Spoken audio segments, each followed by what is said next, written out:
Hey everyone, this is PrinceBrightstar, and welcome back to Final Fantasy XIV Heavensward. Let's go ahead and log right in. We need to speak with Ser Aymeric and see if he is doing okay after what just happened last time.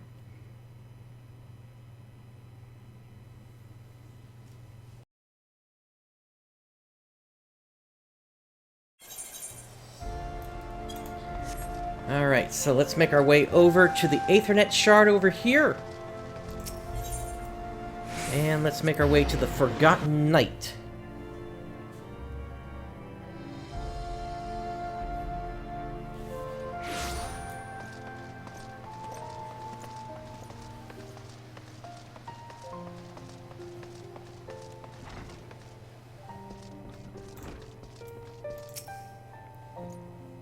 An audience with the Lord Commander? Yes, yes, of course.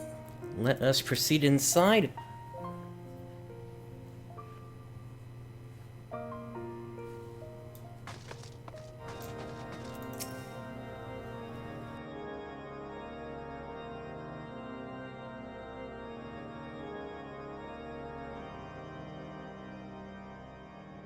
My friends, I am in your debt. Think nothing of it. Your wounds are healing well, I trust. Some wounds do not heal.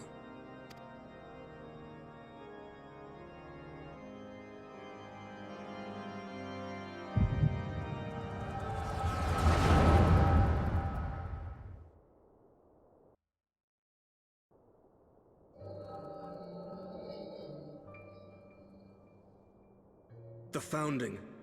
The Scriptures, 1,000 years of lies, all to deceive the common man. Nay, our own brothers and sisters. For the blood of the Knights 12 flows within all our veins. You knew this to be true. You knew, and you concealed it.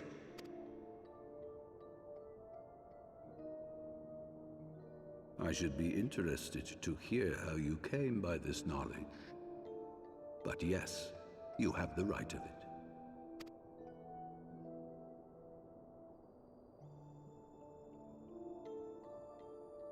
The architects of Ishgard, King Thordan and his Knights 12, entrapped and butchered the great worm, Ratatoskr, that they might partake of her eyes and thereby transcend their mortal limits. Upon learning of their treachery, Nidhogg was consumed with a murderous and justified rage. I dare say you know what followed. The great worm slew the king and half of his knights. Aye, but Nidhogg was subdued, and his eyes plucked from their sockets by the knights that remained. Their one mistake was to show mercy, for from his brother Hraesvelgr did Nidhogg receive a new eye, thus rejuvenating his form and empowering him to embark upon an eternal quest for vengeance. Whilst Thordan's son Haldreth took one of Nidhogg's eyes and learned to wield its power in defense of his people. Thus was the first Azure Dragoon born, and ever since that time, his honored successors have risen to drive Nidhogg from our lands whenever the worm has returned to plague us.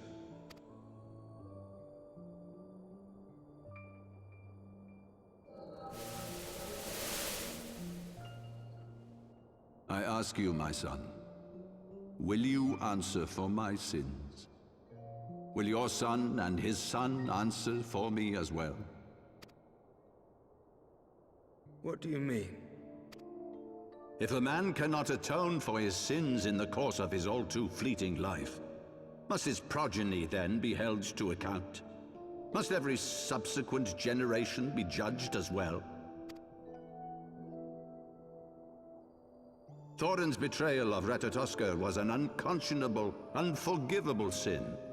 Should we then, as his descendants, meekly surrender ourselves to an eternity of punishment? Nay, say I. I would not see our children sacrificed in a vain attempt to appease an implacable foe. Dragons are not like us, my son. To they who live forever, the wrongs of antiquity are as those of yesterday. No reparations shall ever suffice. This fact alone should serve as ample justification for our actions. Yet some refuse to see it as such. For men like you, who yearn to commit themselves to a nobler cause, a more compelling narrative is required. This is your solution. This is how you protect our people.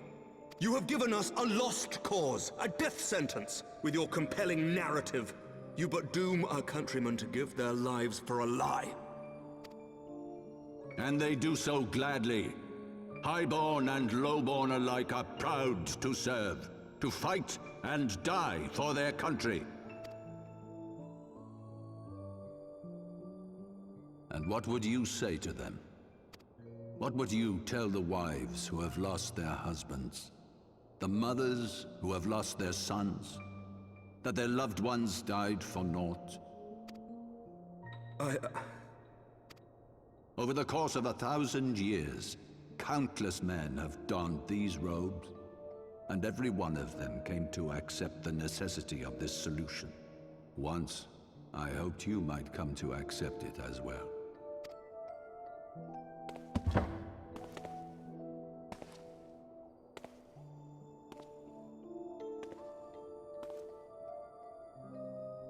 Do not despair, my son. Soon I shall free us from the sins of Antiquity, and bring about the change you so fervently desire.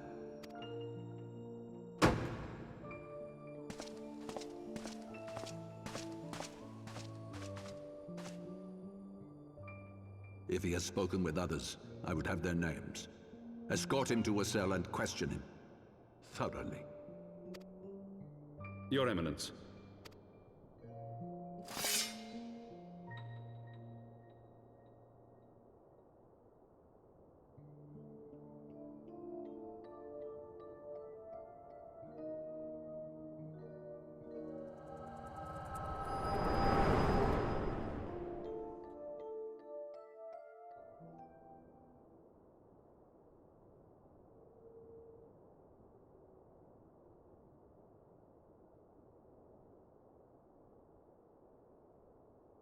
You saw something, did you not?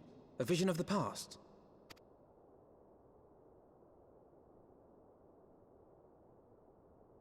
So this is the power of the Echo. Would that it had shown you a finer moment from my past. 'Twas an exercise in futility, as you saw. Faced with the firmity of his conviction and his many ready rejoinders, my words deserted me. To be frank, I am embarrassed to recall it.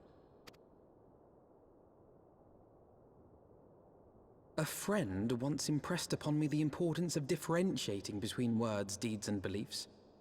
Were he here, I suspect he would judge your father's conviction to be no more than rank, self-serving delusion. Even so, I cannot help but wonder what manner of change he intends to bring about. I have given some thought to that as well. During the battle within the vault, the Heavensward demonstrated strange and unnatural abilities. Aye, the manner in which Ser Aymeric struck down Lord Haurchefant was unlike anything I've ever seen before. The spectacle called to mind King Thordan and his Knights 12 as they are depicted in scripture, holy powers and all. Mere fabrications, which have become objects of faith, instilled with the belief of countless devoted souls. That stinks of a primal. 7 hells! If Lady Iceheart can use her own body as a vessel for summoning, I see no reason why others could not. Are the Heavensward truly so reckless? Unbelievable! As they fled, my father spoke of Aziz La. Though I know not what he intends, I fear no good shall come of it. His ambitions are too great, and his minions too powerful. We must find the Heavensward and stop my father before it is too late.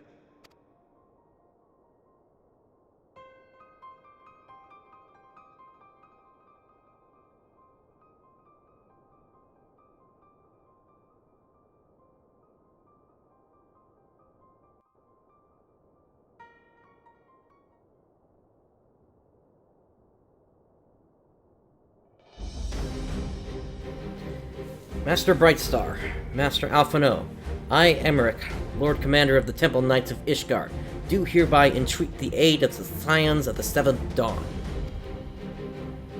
Our aid in preventing whatever it is that the Archbishop intends? Your aid in bringing him to justice. Too much blood has been spilled for the lies he has perpetrated. No more.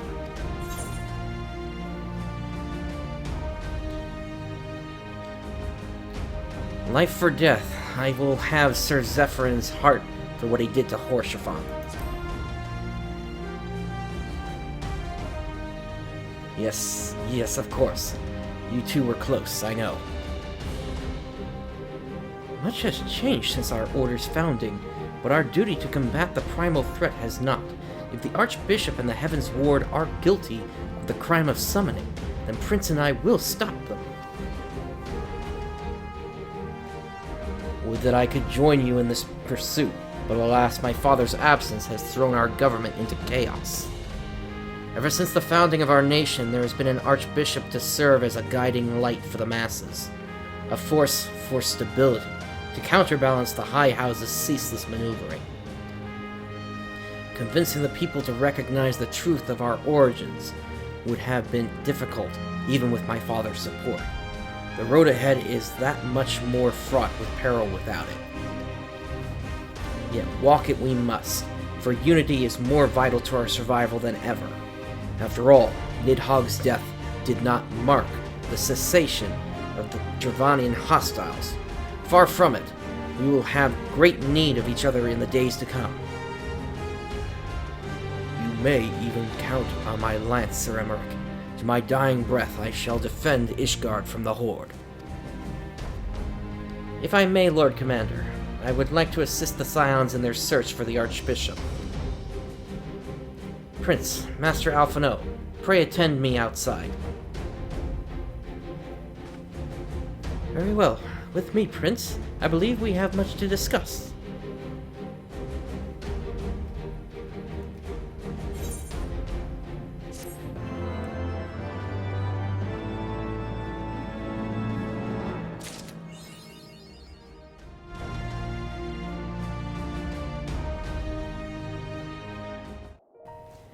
Alright, let's speak to Lucia.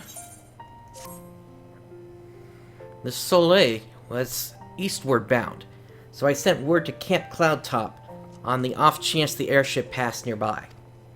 Sure enough, Lady Leniet informed me that it had been sighted by her scouts. Then the Archbishop is somewhere in the Sea of Clouds? Or was, not long ago. The airship has not been seen since it disappeared into the northern reaches near the Blue Window. Alas, because the region is firmly held by the Vanu and not easily accessible from Camp Cloudtop, House Halinart has yet to establish a foothold.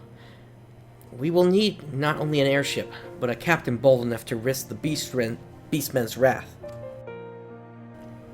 I think we know the perfect candidate, Prince. Let us pay a visit to Master Garland at the Skysteel Manufactory. I see. Then I will take my leave for now. There are other matters which require my attention.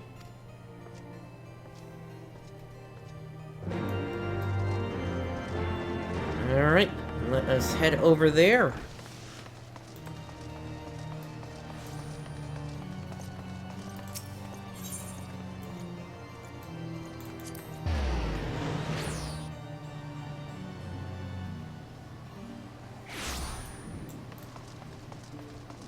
And here we are, just around this corner.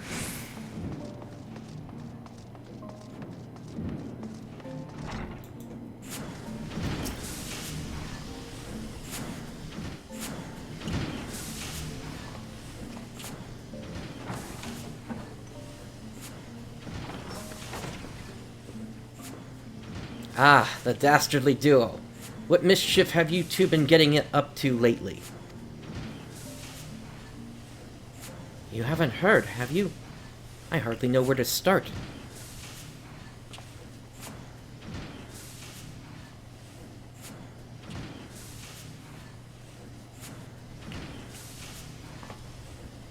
He was a good man. Cid have you ever heard of Aziz La? The Archbishop spoke of it before he fled. No, but it's probably some source of phenomenal cosmic power that's key to his plans. From what he told Prince, the Scions tried to tempt him as they tempted Gaius with the Ultima weapon. Even if he spoke true about playing along, I can see him attempting to seize it. As if we needed another reason to pursue him. Well, I'm convinced. The Enterprise is at your disposal. Come to the airship landing when you're ready to depart.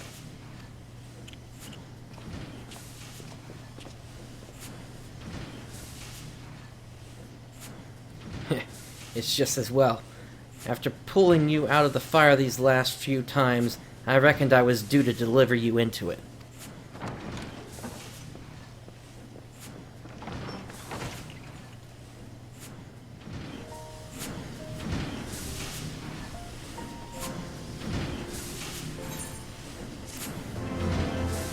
Alright, that quest is complete.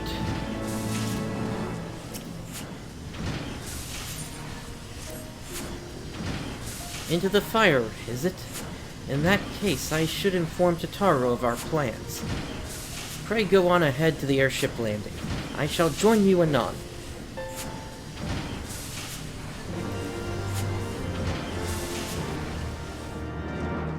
Alright, let's hit up the Aethernet shard.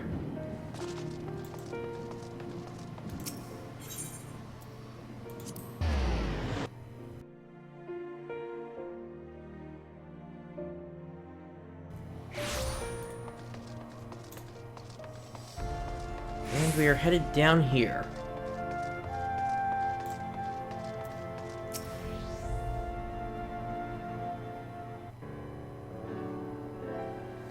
The boys have been hard at work preparing for our flight, and I'm pleased to say we are ready to depart.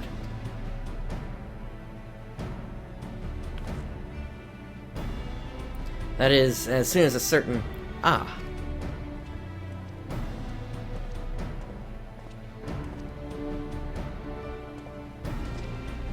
Pray forgive my lateness.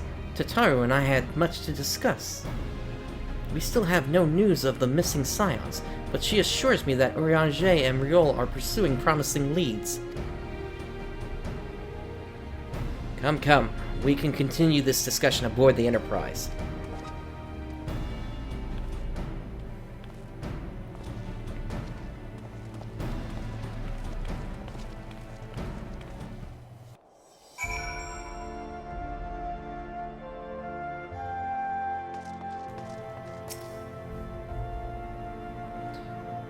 The others are waiting for you aboard the Enterprise. Prince, shall we get going?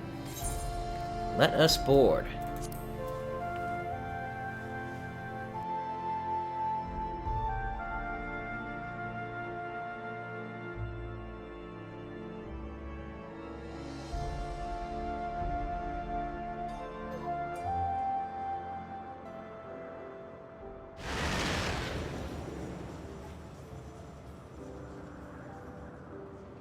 To the northern reaches of the Sea of Clouds, where countless isles yet remained uncharted.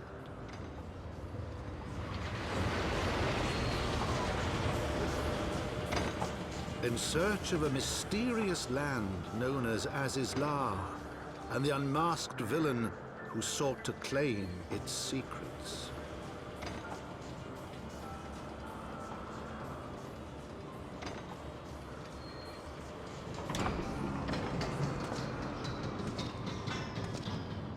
Oblivious to the new threat which followed in their wake, they came.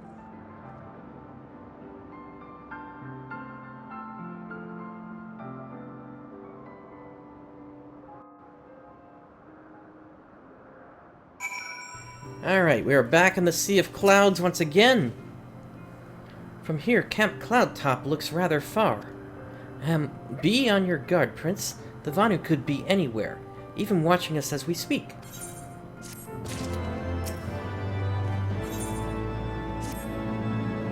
Assuming the Soleil is here, I doubt she will come to us. we should begin searching the Isles in earnest. Of course, we must remain vigilant for Vanu's scouts as well. I would rather avoid needless bloodshed.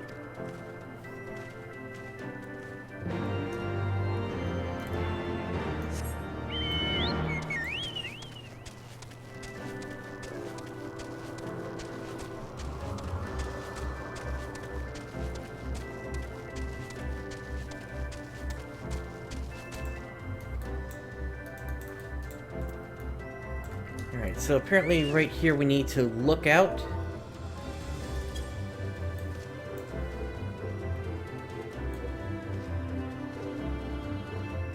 You search the skies for the Soleil, but see nothing resembling the missing airship.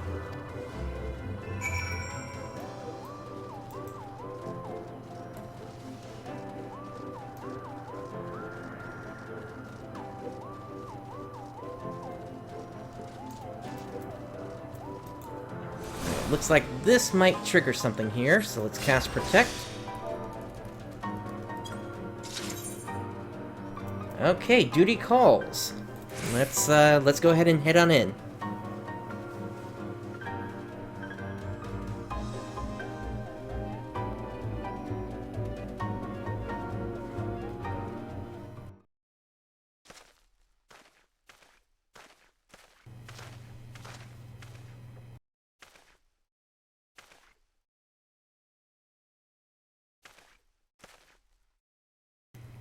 Mayhap this effort was doomed to failure.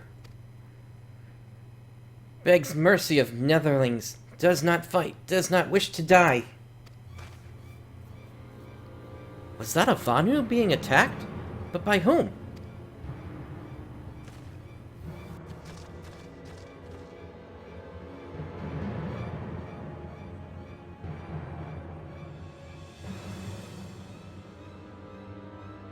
Over there! Imperial troops! Ishgardians, seize them! They'll know where the Archbishop is. The enemy of my enemy. We've no choice. With me, Prince, protect the Vanu.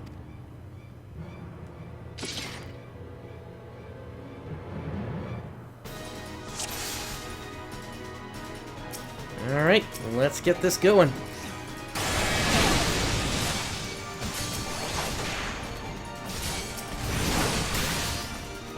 We're gonna start on the Medicus over here. Obviously, since this guy is the healer of the group. Taliak, protect me!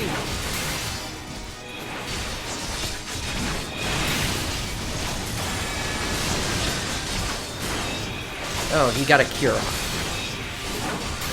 No worries, though.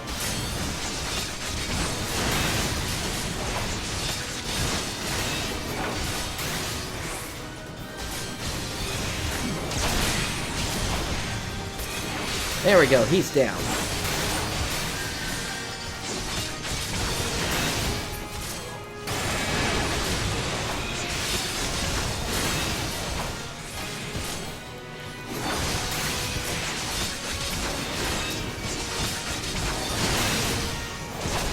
We got more coming in.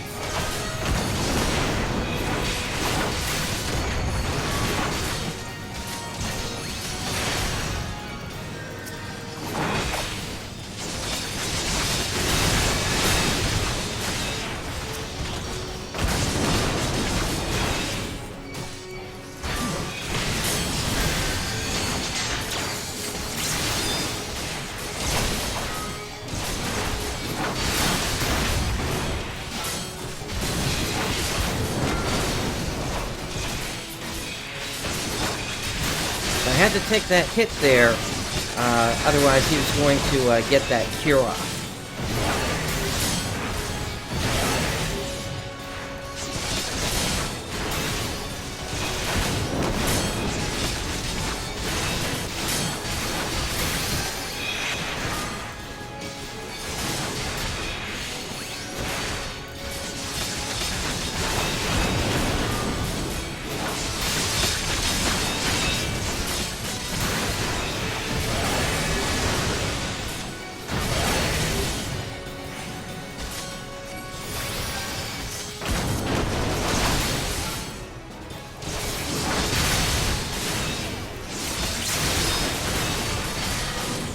Things are getting pretty heated here.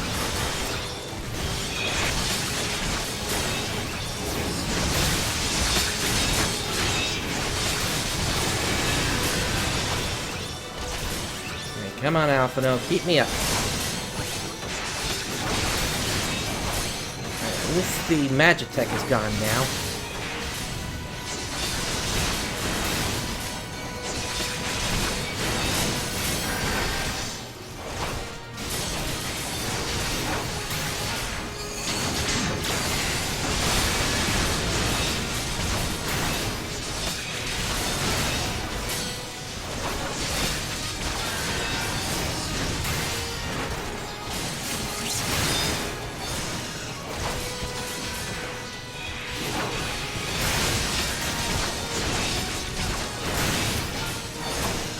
Looks like we just got the Centurion up left here.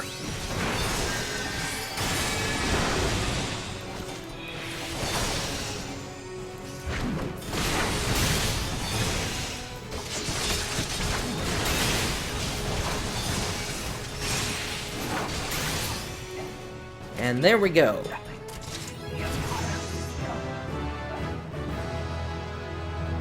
And with that, we have leveled up to level 60.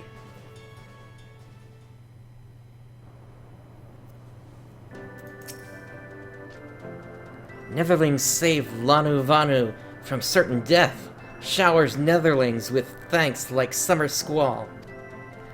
Lanu Vanu knows not what wind bears Netherlings to clouds sea, but warmly welcomes them, shows gratitude where gratitude is due.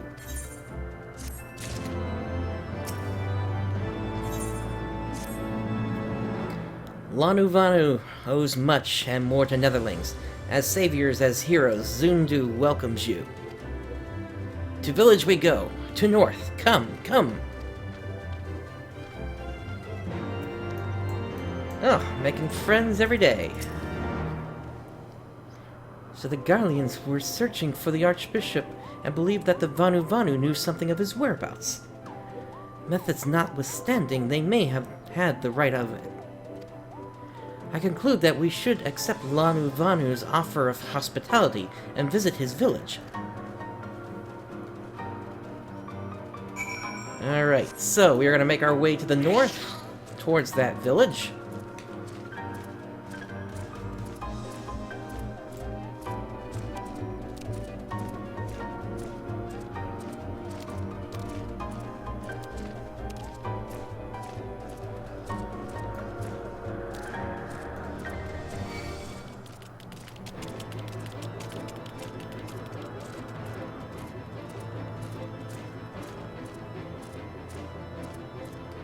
And I believe I see an aetheryte over there, so first thing we're going to do is we are going to touch that thing once we arrive.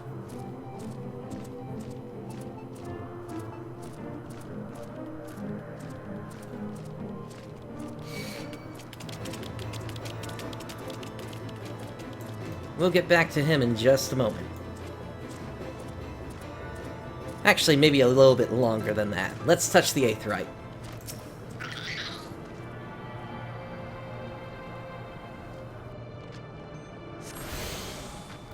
Alright, so we have hit level 60, which opens up a whole bunch of stuff to us here. So, first thing we're going to do before we do anything else, we are going to return back to Foundation.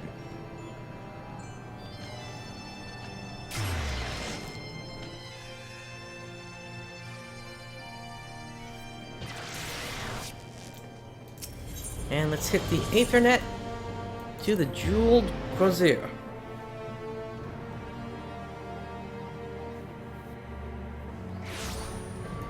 Alright, so this whole time I have been selling various items in order to keep things kind of empty here. And as part of that, I've been selling things on the auction house. Let's check in with Hien. And let us withdraw Gil. And as you can see, Hien has done a fairly decent job here. He's managed to collect over 350,000 Gil. We're going to take all of that right now here. And that brings our Gil up to close to 1.6 million. So the question is, what are we going to do with all this skill? Well, like I've said this whole time, the most important thing when it comes to getting through this game is your weapon damage. And right now we've got physical damage here of 58, and we are going to upgrade this with an item from the market board here. We've got these heavy metal long swords, and these are item level 250. That is quite a jump for us. So let's go ahead and pick up one of these here. We want to make sure we get the high quality with these items, because with just the normal quality, it's going to be about 70 item levels lower. And while that might get you to the item level that you need for certain dungeons, it's not actually going to give you the stats that you need. So high quality is very important. So that gives us a sword.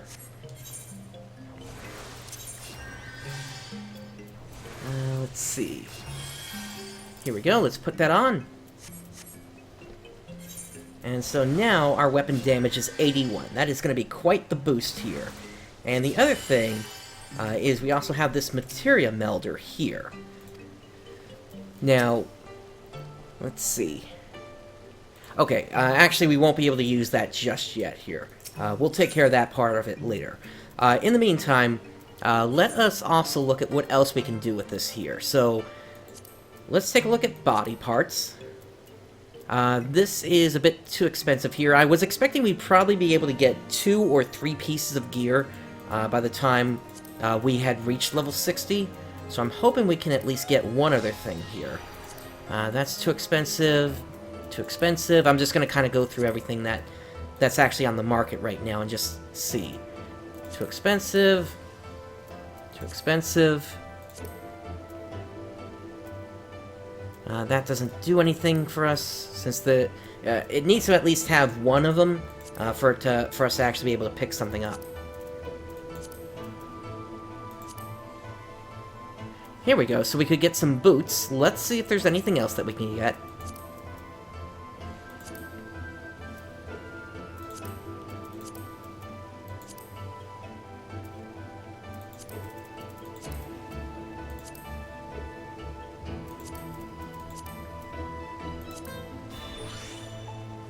Okay, we could also get a ring of fending. I think we're going to go with the boots, though, since those are going to give us better stats. And the other thing that I want to note here is the reason I'm going for all this right now is because eventually we are going to have a dungeon that requires at least an item level of 230. That's still a ways off, but I want to make sure I'm at least jumping onto this here. Alright, so let us also put on those boots. This is quite the replacement here, since we've just been wearing the ones from A Realm Reborn through the entire expansion here. Okay, let's also update the gear set, and let us repair the rest of our gear.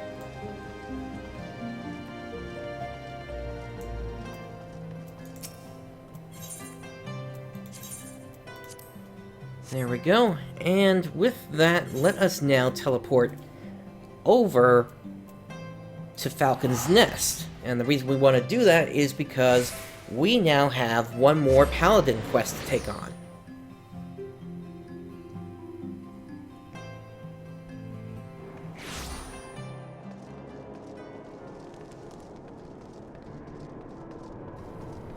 Alright, Constant is over here.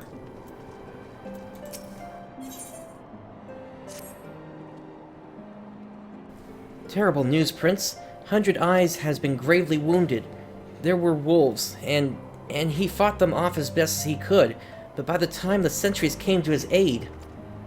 I went to see him earlier, but he turned me away and bid me fetch you.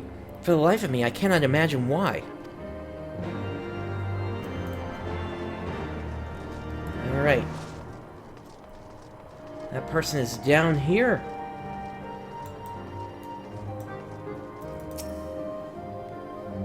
I will do what I can to ease his suffering. Wolves. Swiven wolves. Reckon I've earned it. So, time to settle one last account. Go to Sulkzagel's grave. Dig it up. Take what you find and give it to the boy. Won't make up for what I did to my sworn brothers, but perhaps it'll go away towards redressing the balance. Of course, what we've done to the boy ain't hardly defensible, no matter what he says. Alright, so for that we need to make our way out into the wastes.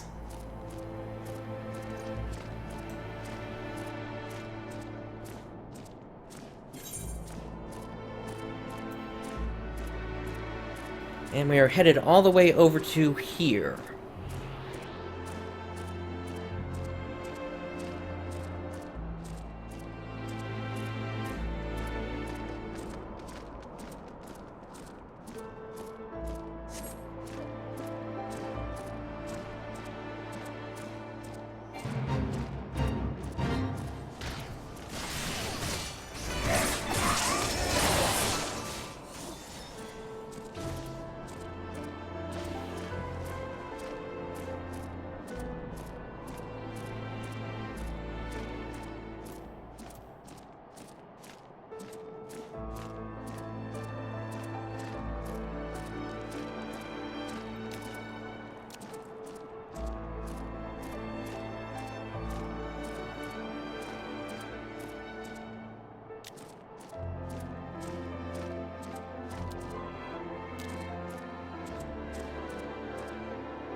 Alright, we are here. Let's go ahead and dig this up.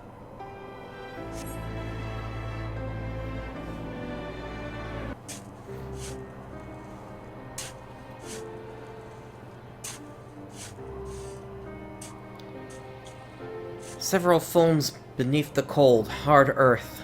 You find not a coffin, but a small chest containing a gallant surcoat. What have you done?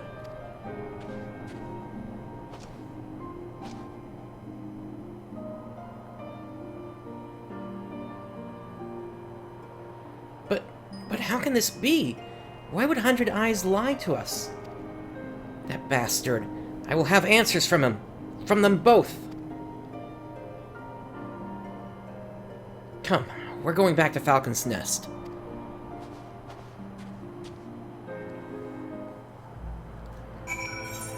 Alright, let us make our way back to there.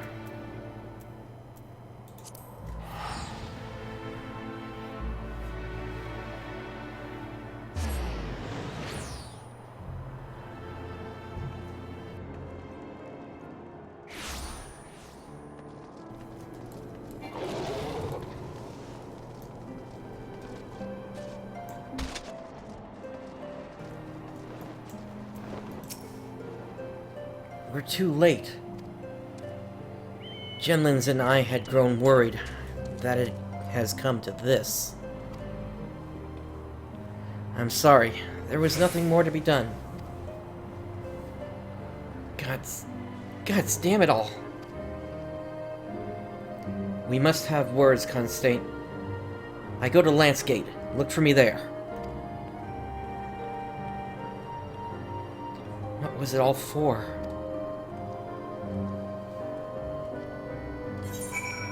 Alright, so Lancegate, that is actually all the way at the top of the area here. So this is going to be quite the trek.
Still got a good bit of the ways to go here, but we are definitely making progress to our destination. I would say this is probably one of the few quests where having flying would be really useful in terms of going a bit faster.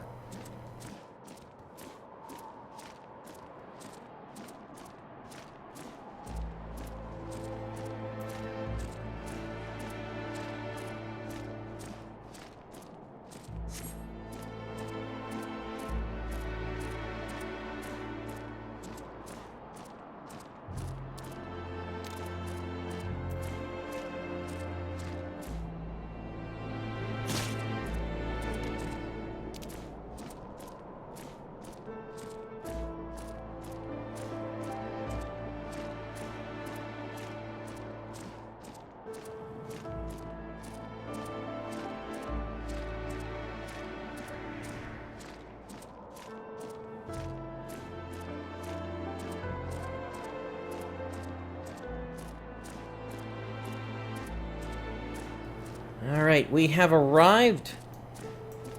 Let's hop off Ahriman. Let's have some Knight's Bread. And recast Protect.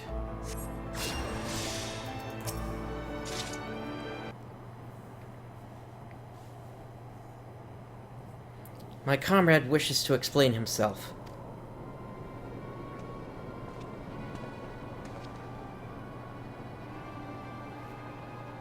Why the lie, Sulzagel? Was this all just some game to you? I had my reasons, as you will soon learn. That's a rather odd way of apologizing, Sulzagel. I suggest you try again. I am sorry for deceiving you, Constante. Faking your death, constructing an elaborate scenario for me to find your armor. To be honest, I'm as astonished as I am offended. How could you have possibly orchestrated everything so perfectly? It doesn't matter how I did it. What matters is why I did it. Oathkeeper is but a sword, Constante. True oaths are not forged in steel.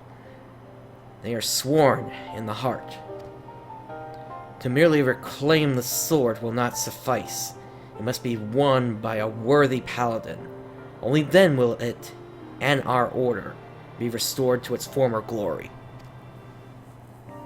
I don't understand. Why not simply teach me the ways as you said you would? A sultan may move a man.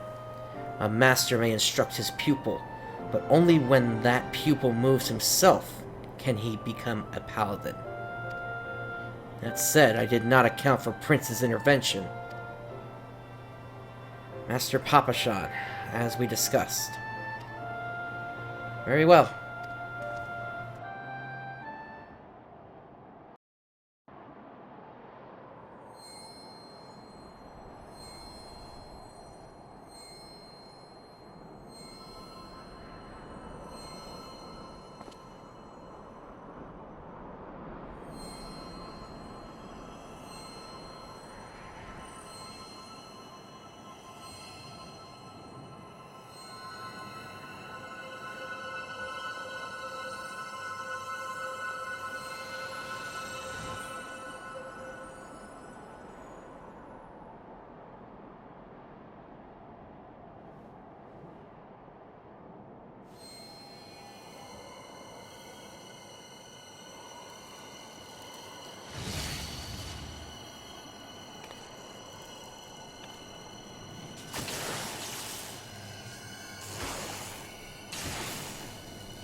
The souls we paladins wield are embodiments of our will.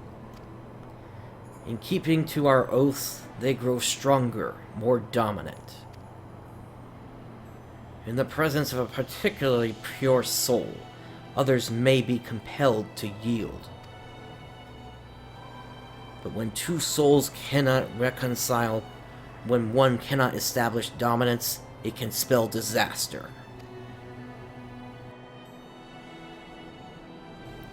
That seems awfully inconvenient. Oh, you have no idea. As the discordance between two souls grows, the aether builds and the souls grow unstable. Aye, their souls looked as though they were fit to burst with aether. Wait, you don't mean to say that their souls will be destroyed, do you? By the Fury, how do we stop it? You fight. Your souls demand it. You two cannot coexist as you are. One must rise above. That's the stupidest thing I've ever heard. We are paladins, defenders of the weak and needy. What madness is this that we must face each other in battle? But if there is truly no other way, I will not renounce my oaths. I will become the paladin I was destined to be. And if that means we must fight, then so be it.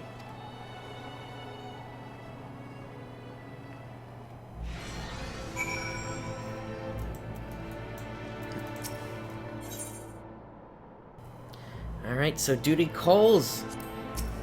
Let us proceed.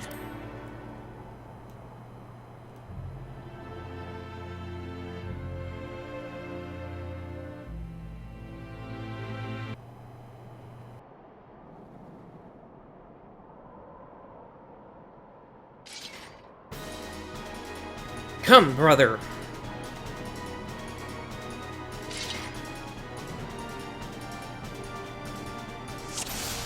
Alright, let's see how this goes here.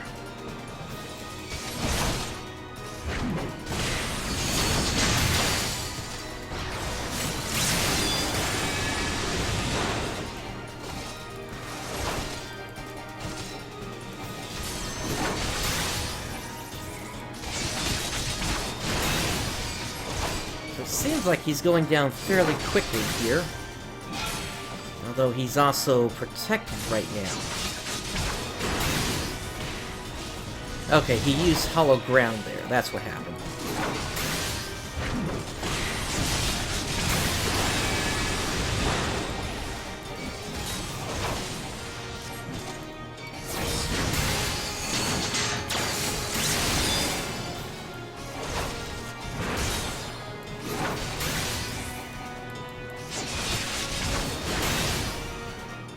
Alright, and so that finishes that.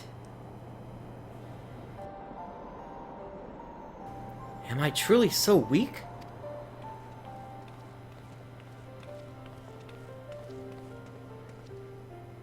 No, Constant. Nothing could be further from the truth. You fought with honor and purpose. Do not be ashamed. Solzago. Impressive, truly impressive. Intrigue and deception that would put Lord Lolorito to shame. Tell them the truth, Solzago. The whole truth. Figured it out, have you? Do you still have the soul I left for you at the 100 Throws? What? Oh yes, here.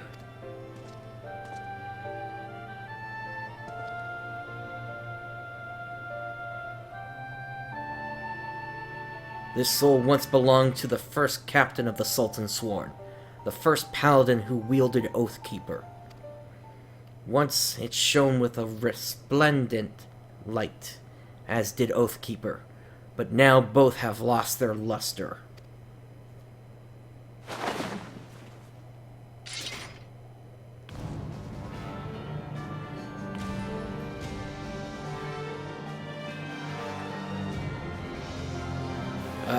I have the sword, and everything I have done, that I have made you all do, has been for the sole purpose of making it shine once more.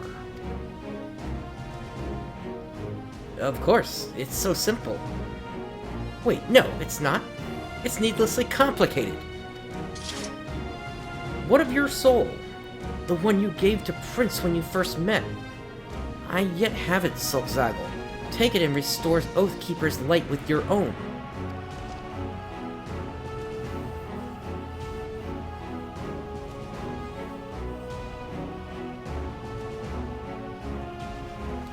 Once a man has left the Sultan's Sworn, he cannot return. My soul will no longer suffice. All I can do is show another the way, and ask that he do the same for his brothers and sisters. But he does not yet stand above all others. Not until he has bested me. Draw your sword, Prince. The time has come.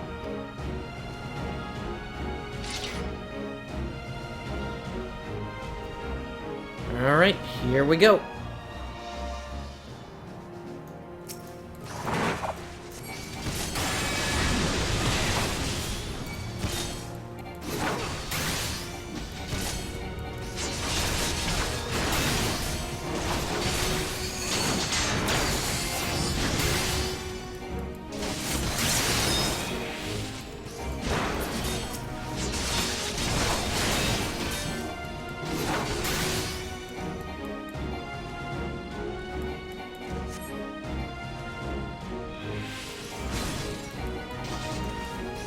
No way to stun him there.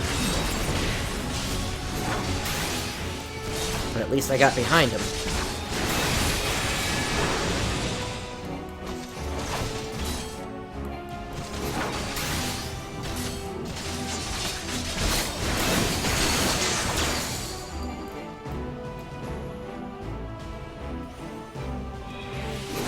Come to think of it, that's a horizontal slash, isn't it?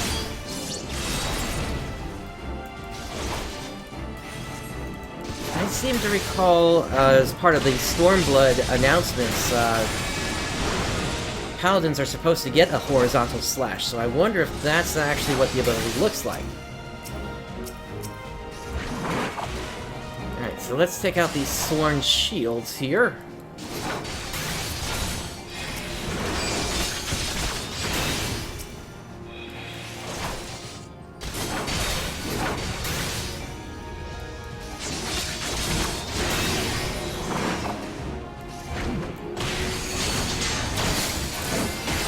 Alright, back on the Sulkzagle.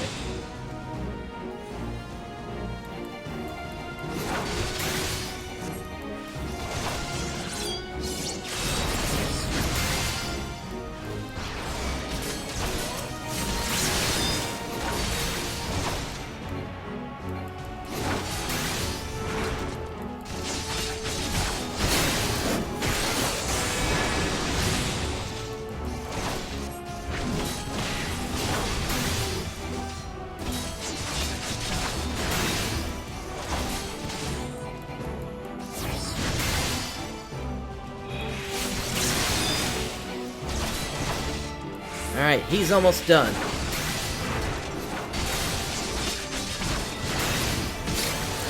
And down he goes.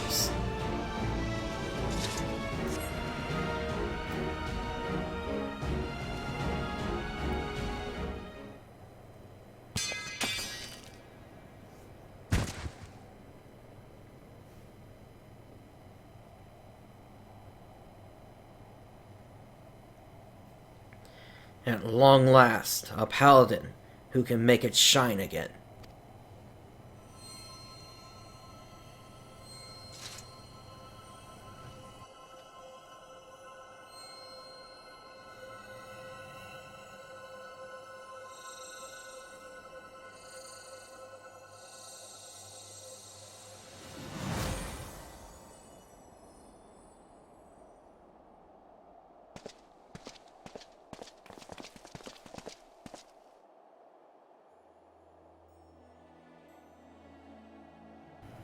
Behold, Oathkeeper, bestowed upon the first captain of the Sultan's Sworn, stolen under my watch by the minions of the Monitorists. For years I sought to reclaim it, to redeem myself for my failure.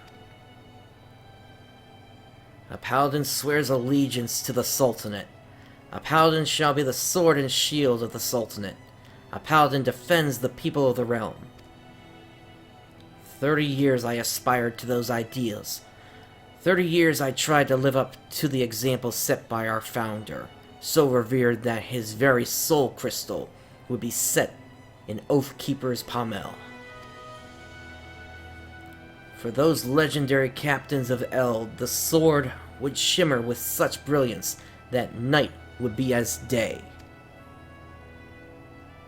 Yet for 30 years I wore it. It shined for me but once. That was before it was taken from me, before I forswore my oath so I could reclaim it.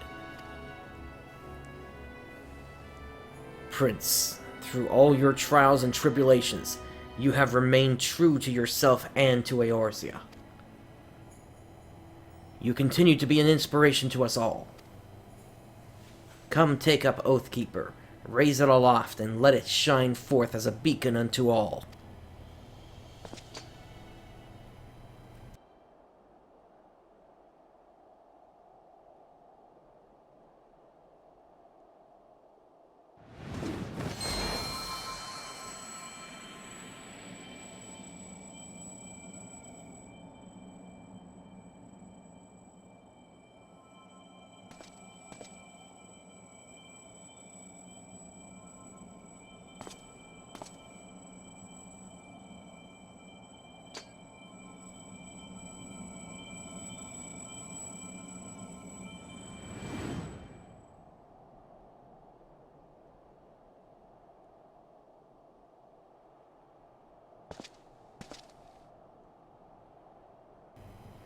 You were always my first choice, Prince.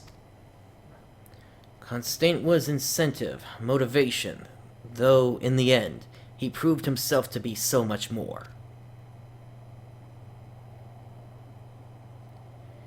You're a right bastard, you know that. Doing all this just to make a bloody sword shine. Praise Halone that I found a proper mentor in Prince. Well, I may not be the chosen one, but I'm still a free paladin. That is the path I have chosen for myself, and on it I will stay.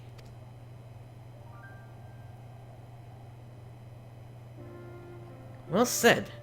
It would not do for you to be so easily discouraged. Jinlins, I leave matters here in your capable hands.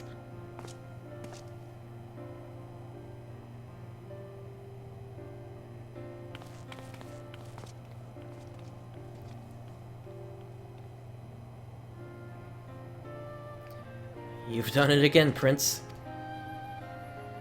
Oathkeeper may not shine for me as it did for you, but perhaps in time it will.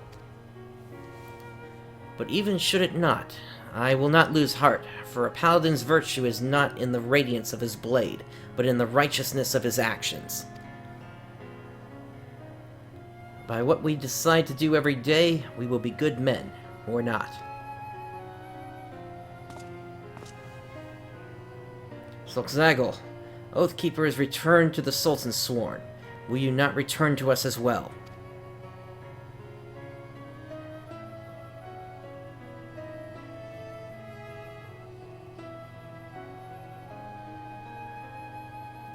As a friend and ally, perhaps, but not as a brother. Some bounds, once broken, cannot be mended.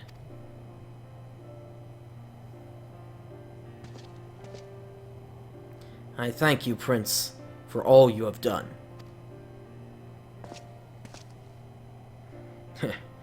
How strange that we must turn to a free paladin, rather than one of our own to show us the way.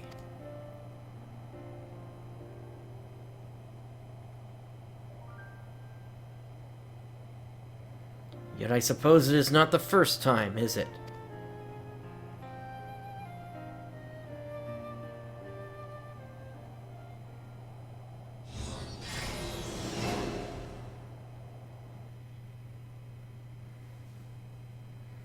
Alright, so that clears that up. Cross Legends. I do a combination of both live streaming Final Fantasy XIV And in terms of Phantasy Star, that is all pre-recorded so I can do editing on it.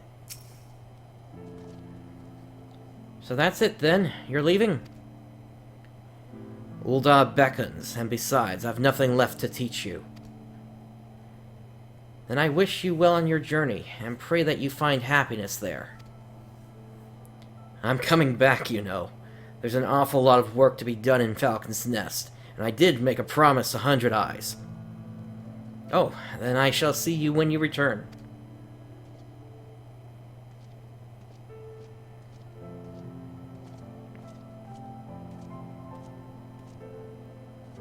We should head back too, Prince.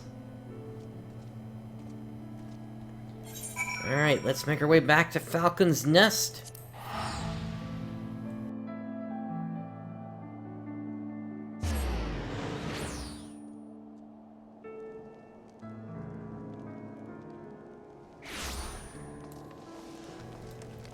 And Constant is over here.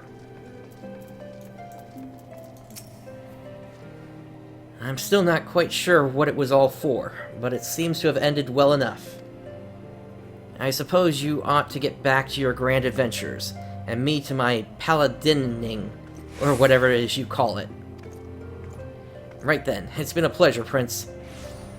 Oh, but I warn you, the next time we cross blades, I mean to win. Fare thee well.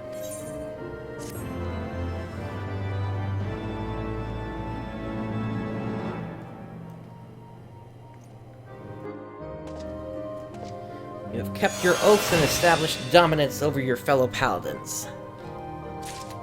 Alright, so with that, we now have a new ability here. I am going to swap cover into my Shift 6 slot, while Royal Authority comes down here to number 6. And Royal Authority is basically the main way of doing DPS once you have established your Goring Blade. Alright, so with that, let us now make our way back over to Camp Cloudtop. Or actually, over to, OK Zundu, as it is.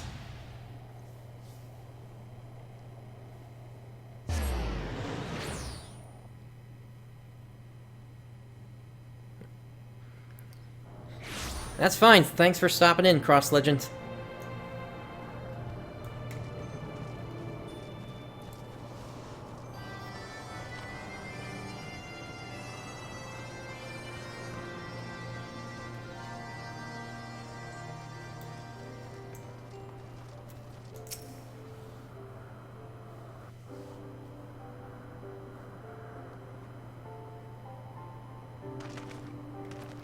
Like breeze guides leaves to rest, come and lay down your burdens, netherlings. Lanu Vanu throws wide arms in greeting. Behold, OK Zundu.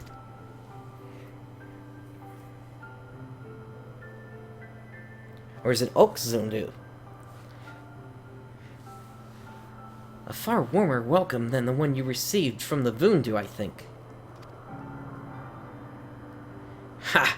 Vundu bluster and blow hither and yon, sound and fury like aimless gale. Eh? What unseen lightning begets such thunderous report?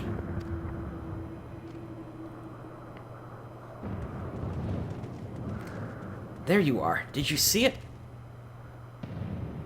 It's that damn flying whale again. The Imperials are after it. Where? The White?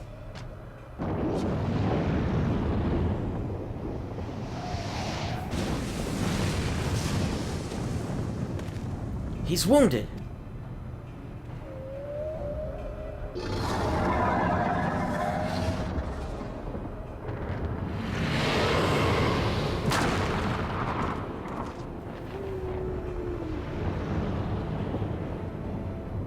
By the 12, did the beast just eat that island?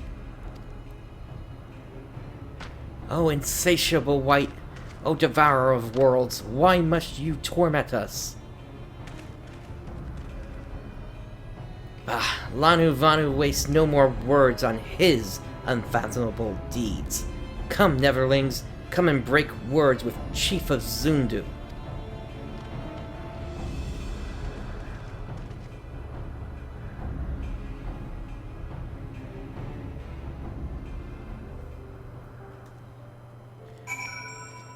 Alrighty, let's head inside the village. So I'm not certain what you mean by channel unless you mean ship. If you mean ship, then yes, I'm on ship 2 where most of the English players are.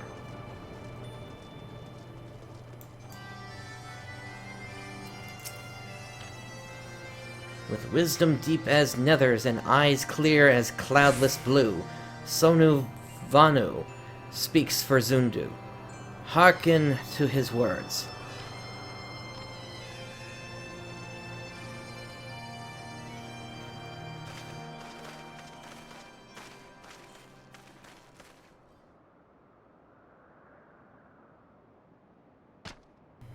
Netherlings deliver Lanu Vanu from claws of steel-shod fiends and prove nobility. He knows not to ignore Zephyr winds and brings before you with all haste. Soft rains to soothe the heart and sunshine to warm. Gratitude of Sanu, chief of Zundu, is boundless. We are honored to meet you, Chief Sonu. I am Alphano Levieux, and these are my companions PrinceBrightstar and Sid Garland. We came in search of an airship, a flying vessel of the Nethers, which we believe is somewhere in the Cloud Sea. Like to black steel-shod contraption from which you saved Lanu Vanu? Alas, no.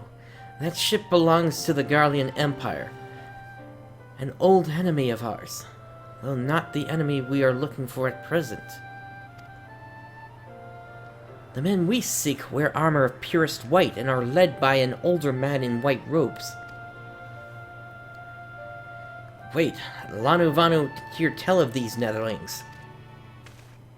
You do? Are you certain? As sun rises and falls and returns, we are. Zundu scouts can testify to words of Lanu Vanu. Aye, winds carry purpose of Netherlings to our ears as well. Netherlings seek key to Aziz La.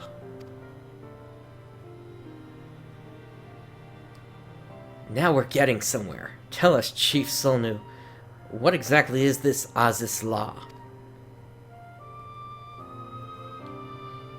Beware, Netherlings, for blackest clouds portend greatest danger.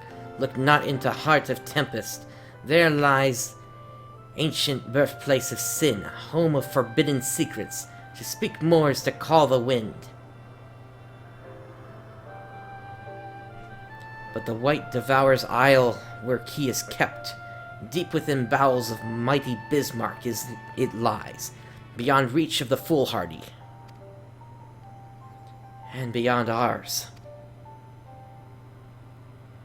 Rejoice not in his gluttony, Lanu Vanu, for as stone gives way to water and wind, all yields to the white. This he knows, Chief Sonu. Madness of Vundu bodes ill for all Vanu.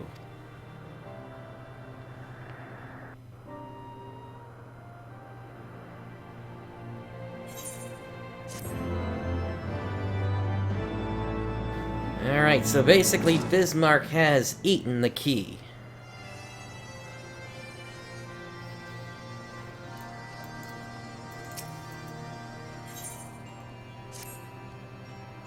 So Aziz La is home to forbidden secrets, accessible only to the bearer of a key which the Archbishop covets. Much as I would like to believe it's safe within the belly of Bismarck, the Knights of the Heavensward wield primal powers. If we do not slay the whale and claim the key first, they surely will. Quite how we will go about it is another matter. As was the case in our battle with Leviathan, we are out of our element, and this time we have far fewer allies to call upon. Be that as it may, our customary approach still holds true. We must begin by learning more about the White. Let us each question the residents of the village, then regroup and share our findings anon.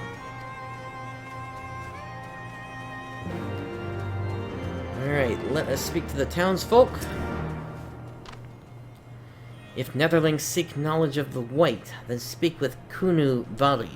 foremost keeper of tales. But neglect not to present self with humility and respect. As sun yields to moon and moon to sun, netherlings must greet Kunu Vali with a bow. Alright. Then let us find this Kunu Vali.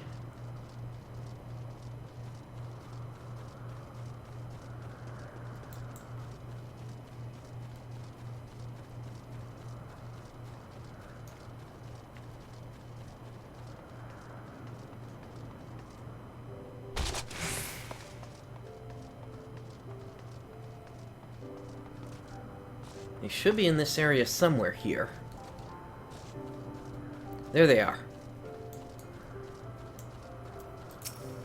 Alright, let us start with a bow.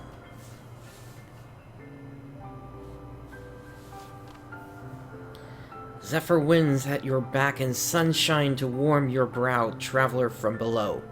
Kunu Vali, keeper of tales, hears your words, and she remembers. In times long ago, in lands elsewhere, before even the clouds see, the white is one among many. Newborn, he swims beside his many brothers, in seas of endless water. But hated the white is, for his brothers are purest black. So great is their contempt, their loathing, and that they turn upon him, and rend his flesh asunder, and so he falls, only to rise again. For merciful gods raise him to the heavens, and there he is reborn. The white still longs for the sea to which he cannot return, but in rebirth a splinter of the divine is shared, and so he opens his maw, from whence come the clouds, and a new sea is born, home to him alone. It almost sounds a little bit like the ugly duckling, at least in terms when it comes to his brothers or sisters. Content, he gazes below, and sees others who are as he, hated and hunted. He weeps, and in his benevolence, he raises up isles of earth and guides the people to the cloud sea. Such is the tale of his rebirth and his salvation of the Vanu. May it never be forgot. But this demon which menaces the cloud sea, his rage is that of the Vundu, his hunger that of a wild beast. The isles are his gift to us. Yet now he must consume them? Kunu Vali knows no tales like this. Alright, let us speak with Alphino now.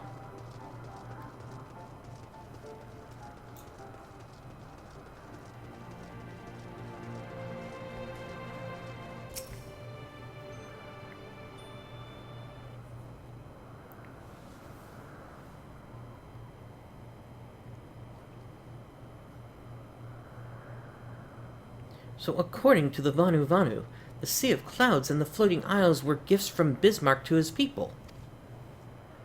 Gifts which he has taken to eating, yes.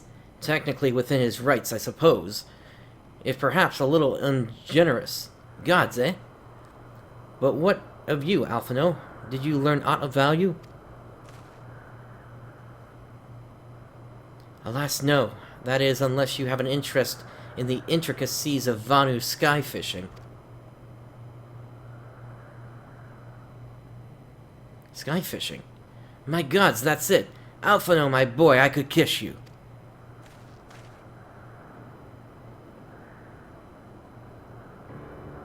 From what we have observed, Bismarck is a creature of pure instinct, driven primarily by hunger. When wounded by the Imperials, it fled, but not before devouring another island to restore its strength. What I propose is this. We tow a suitably appetizing island through the Sea of Clouds, in essence, fishing for our flying whale. Once we draw Bismarck out of hiding, we shall use dragon killers to fire grapnels into the beast's hide, and then reel it in close, enabling our resident Icon Slayer to engage it directly. A bold plan, Master Garland, but an exceedingly dangerous one. Should Prince fail to subdue the creature, he would almost certainly be eaten, along with the rest of your appetizing island. What other option is there? Oh, he won't fail. And if anything does go wrong, I'll be at the helm of the Enterprise, ready to tow him out of trouble. I wouldn't entrust a task like this to anyone else. Nor I. I trust you have no objections to my joining you as well? Not at all. The more the merrier. Right then. It seems the boys and I have a lot of work to do if the Enterprise is to be ready for our fishing trip. While you two need to find me some bait. And not just any island, mind. I want a mouthful at most.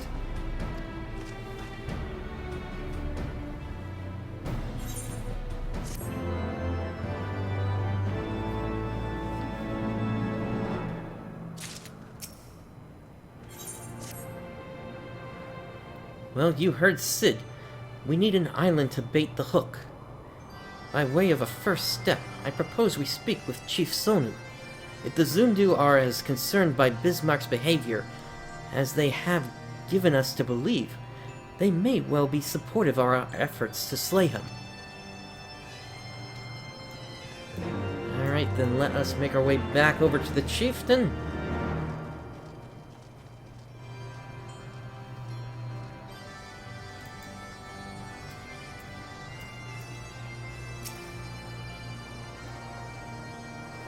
The Tramontane is upon us, the White feasts, and the Vundu rejoice in his carnage. Hear me, Chief Sonu. This creature which torments you now is not the deity who raised up the floating isles and made a gift of them to you. He is a perversion of your beliefs given form by the Vundu, a false savior who consumes that which he should rightly safeguard. Yet it need not be this way, Chief Sonu. We have the power to strike down this impostor, but we must beg of you an island to see it done. Moats against the tempest, in vain do they struggle. Yet who is Sonu to speak of what may be? Perhaps even the Tramontane can turn to the Ponente. Very well, Netherlings. When you are ready, tell Zundu scouts what manner of island you require, and they guide you to it. We shall not fail, Chief Sonu. On that you have my word. Come, Prince. Let us see how Sid's preparations are progressing.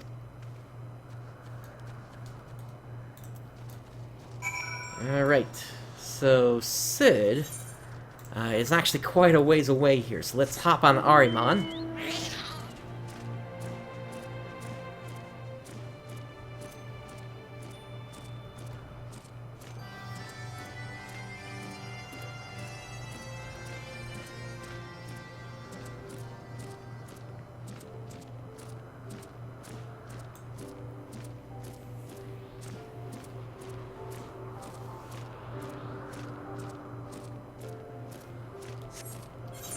Looks like Sid is going to be up above on these rocks over here.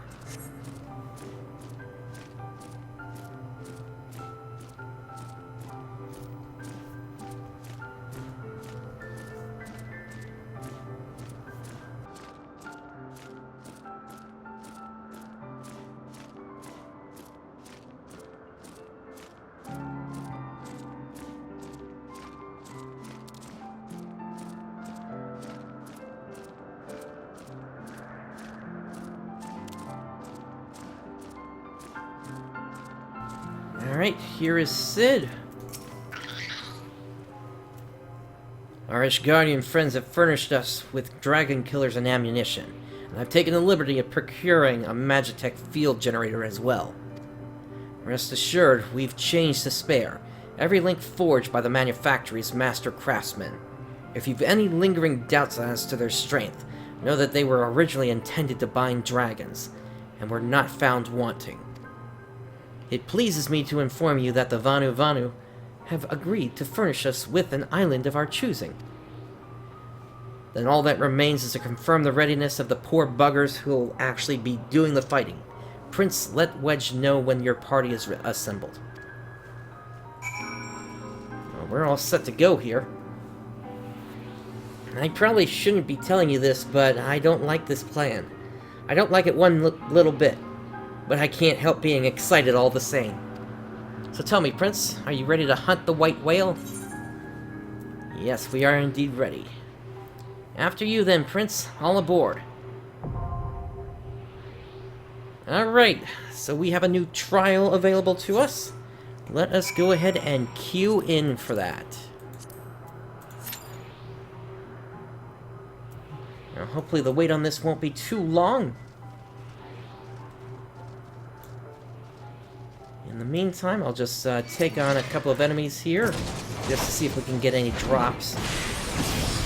And so I can also show you Royal Authority, which is the new ability that we just got.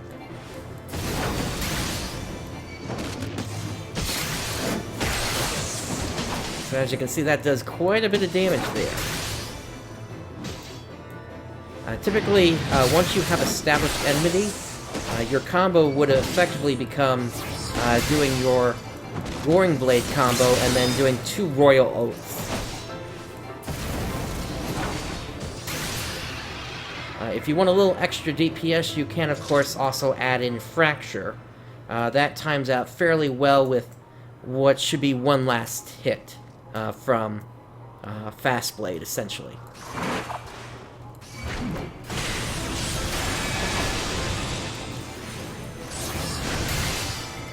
Although in top-end raids, you typically don't use Fracture. Just because it does become a strain on your TP. And unless you have somebody that can restore that for you, you'll basically be working on fumes later in the fight. But when you're just doing solo content like this, there really isn't a reason not to include it.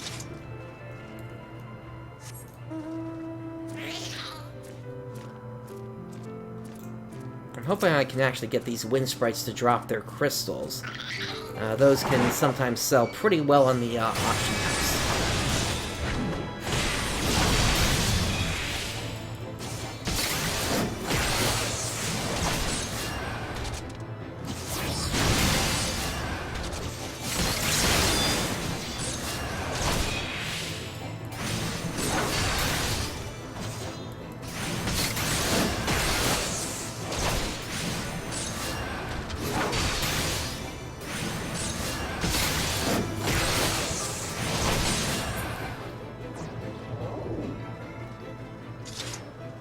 Doesn't seem like any of them are dropping. We've got a couple of DPS in the group so far, so hopefully this will happen fairly soon here.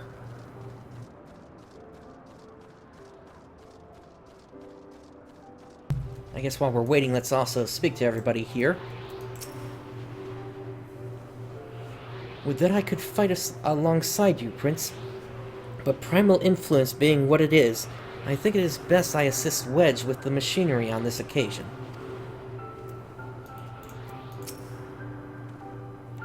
Since we still don't know the extent of Bismarck's influence, I prefer to keep those not actively participating in the battle inside the ship.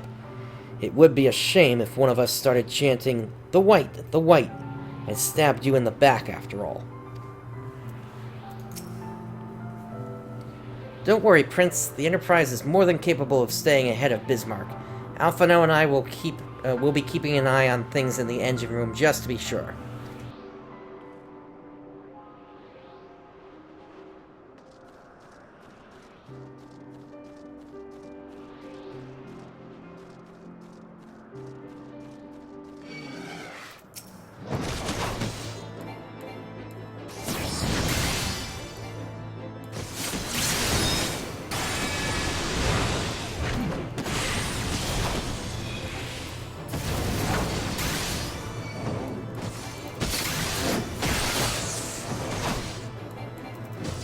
Hopefully this won't be too much longer here.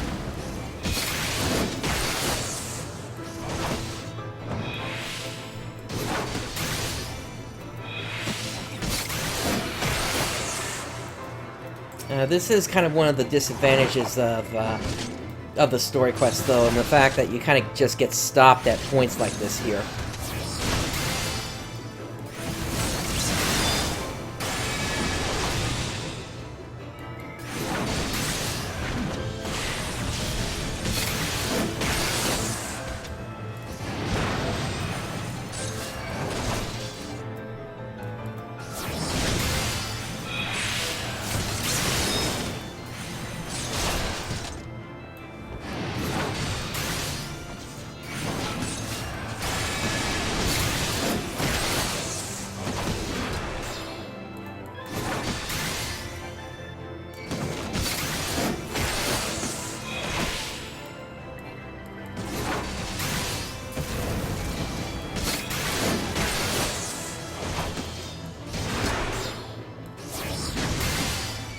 so we're past the estimated less than 5 minutes at this point. Hopefully it won't be too much longer here.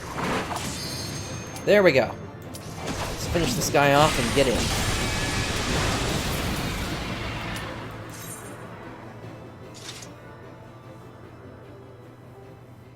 Alright, and at least we didn't have to worry about somebody not paying attention there.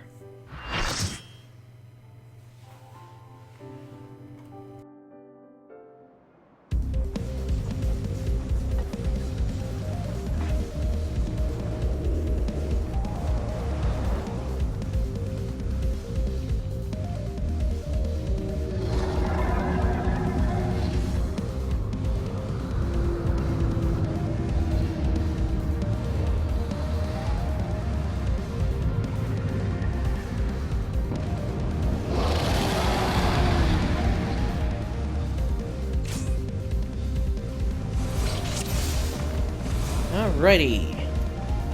So this guy has a couple of phases to him. Combat is basically going to start as soon as one of us steps forward here. Let me go ahead and get in my shield oath.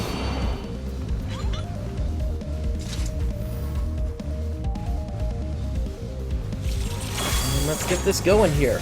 So first he's going to knock the island.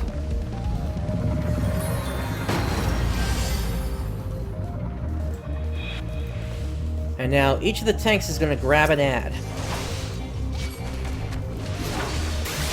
And we basically have to take these ads out as the first thing that we do. And we also need to be very careful of the AoEs that they do.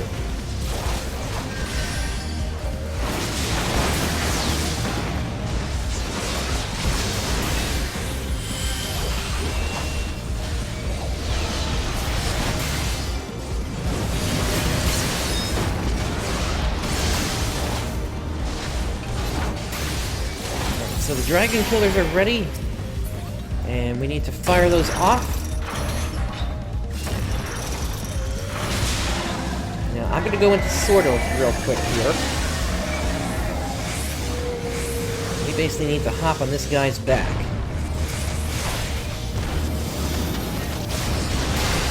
And we need to do as much damage as we can as quickly as we can.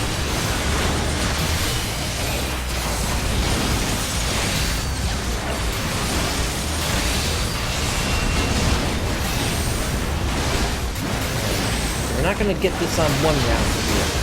That's fine. Getting back into this shield oath, and here comes the next ads.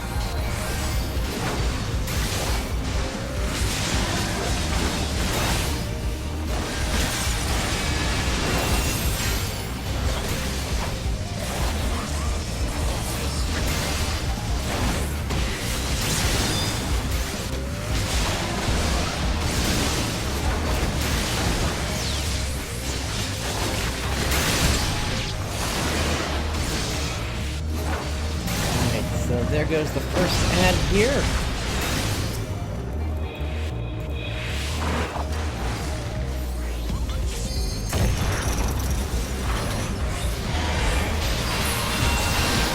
Should be going for this dragon killer and not finishing off the ad. Alright, I think we got it off.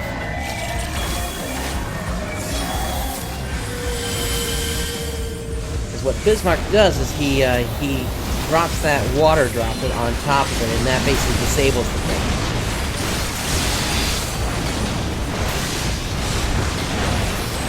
Alright, there we go. His carapace is gone. Now we got 2 more ads to take care of.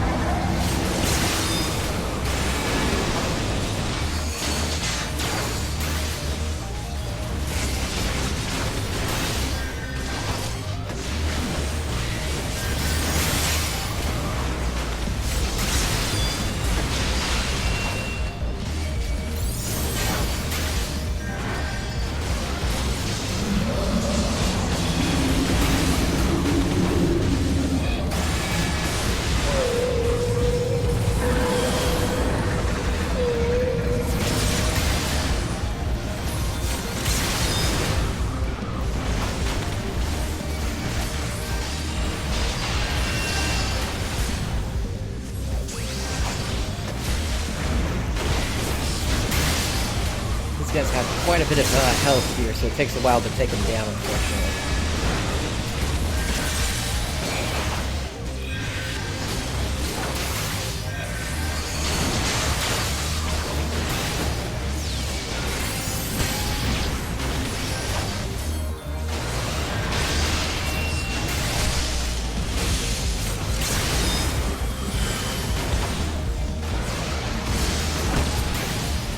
There goes the first.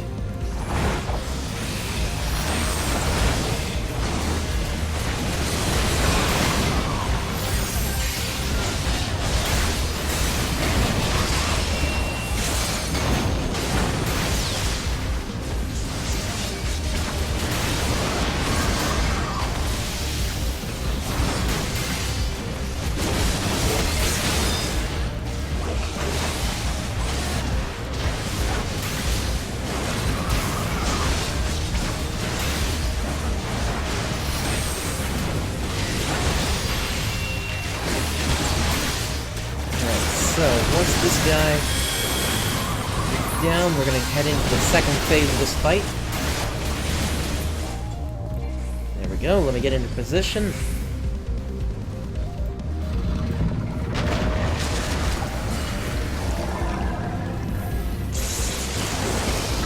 Alright, there is his ultimate.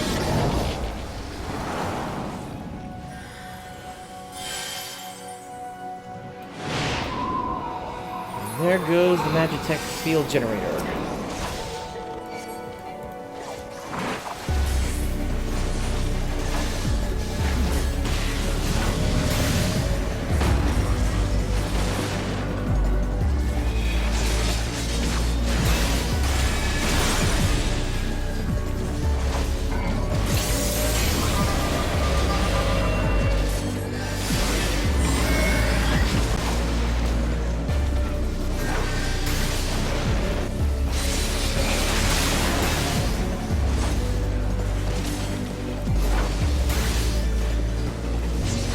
This fight is actually fairly controllable once you're at this point here.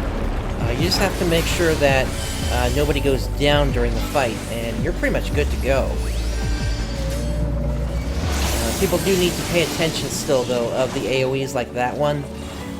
But as long as you don't lose your tanks or your healers, or too many of the DPS, you're pretty much okay.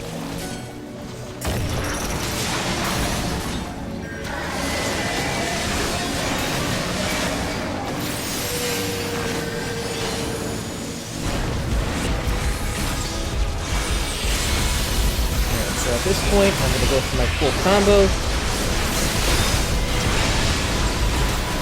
Get as much damage on this guy as I can.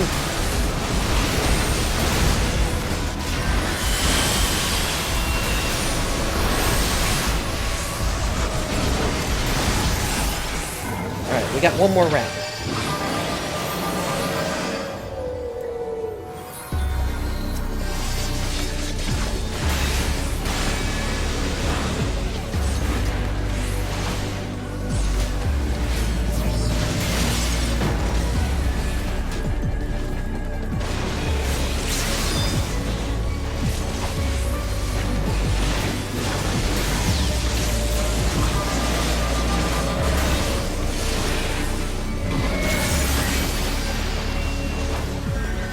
He's gonna try to do a blast or something here.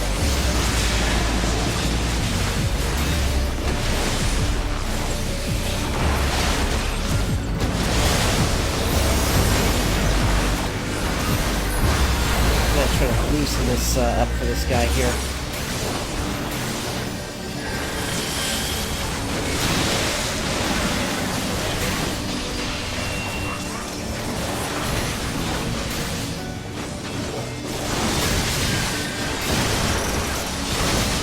Those DPS are going to get on Bismarck now while we hold this guy in place.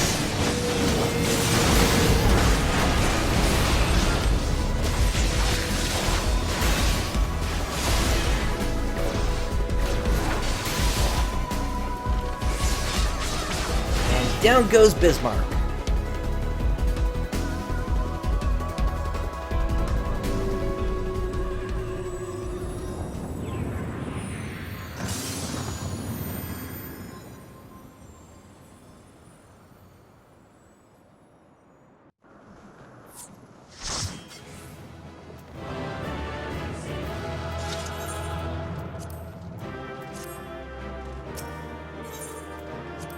Alright, let's get out of here.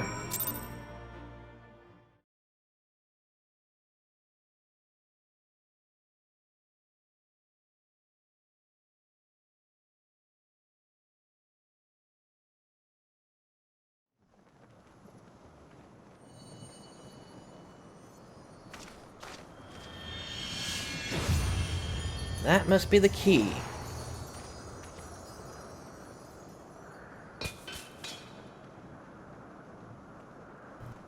Alright, I'm just gonna reach down and grab it.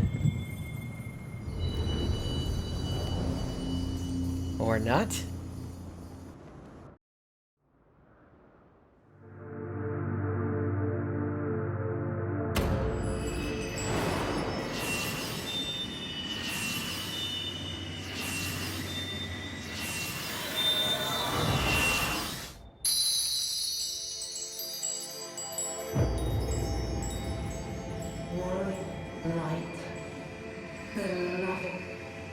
Heidelin. Heidelin, all made. Darkness, light to none. Moon. Hark. Receiver, blessing, small.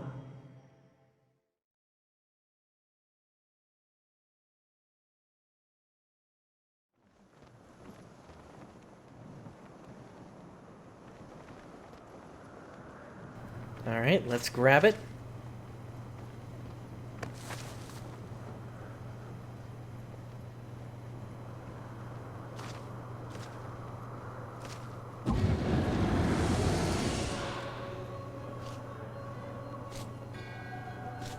So falls the Lord of Mists, as did all others before him. How many times does this make, warrior of light? Ah, how much you have grown, far beyond the limits of mere mortals. He has what we seek.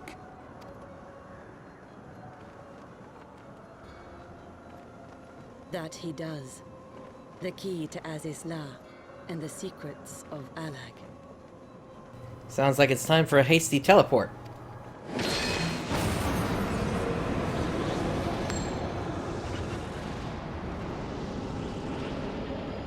I see you have regained the blessing of light, albeit at a fraction of its former strength.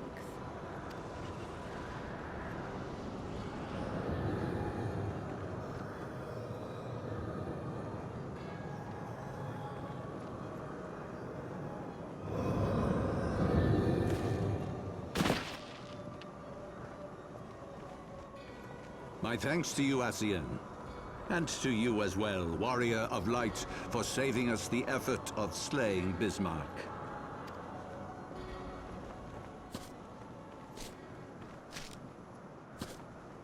Now that the key is within our grasp, the path to the heavens shall at last be laid bare.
By our deeds shall the wrongs of antiquity be righted, and man reclaim the reins of history.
Alright, before we do anything else here, seriously, a beam of light?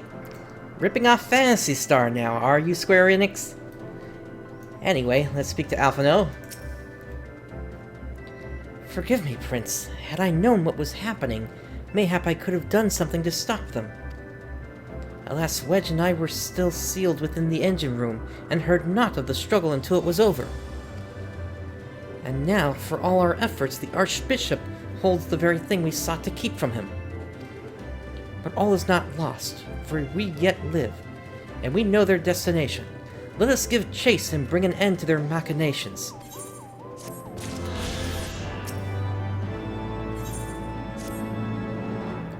Though we failed to secure the key, we must not forget that we succeeded in ridding the realm of another primal, and prevented the Vanu Vanu's lands from being consumed in so doing. The Zundu at least shall be glad of our deeds this day.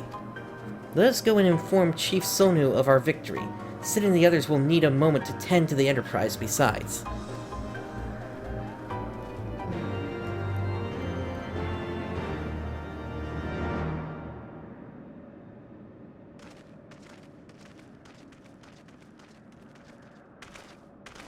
Wait, something is amiss.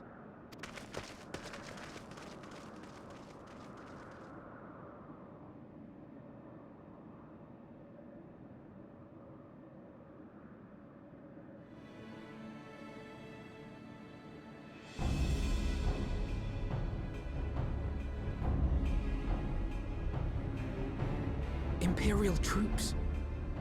And they have already secured the area.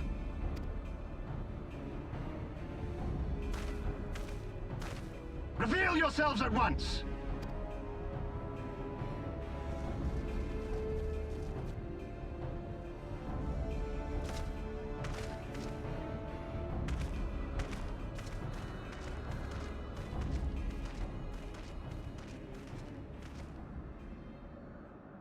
And there I was, expecting more beastmen. Who are you? I thought Ishgardians responsible for the disappearance of our scouts, but I see now that I was mistaken.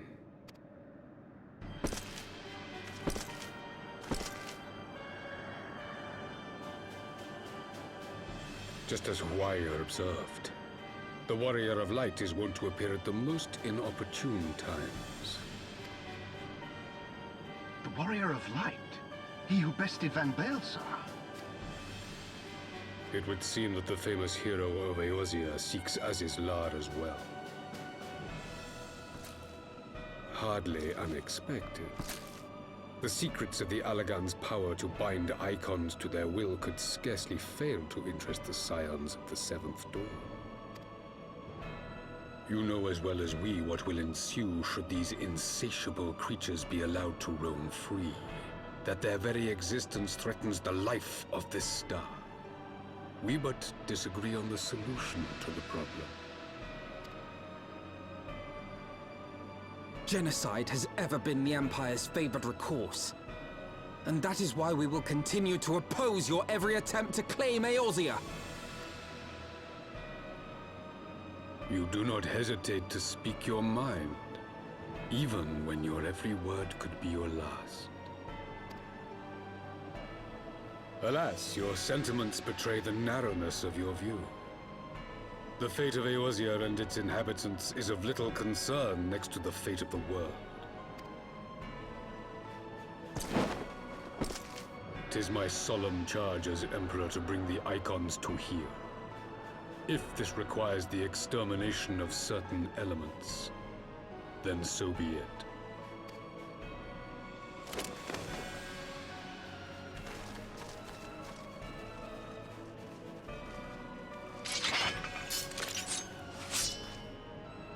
No, don't!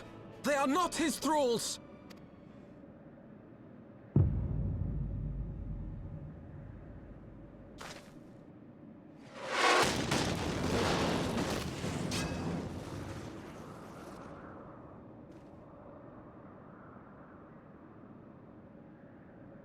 Where did that come from?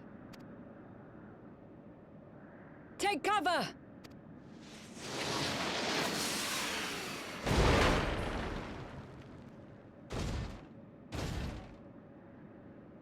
Your Radiance, we must withdraw.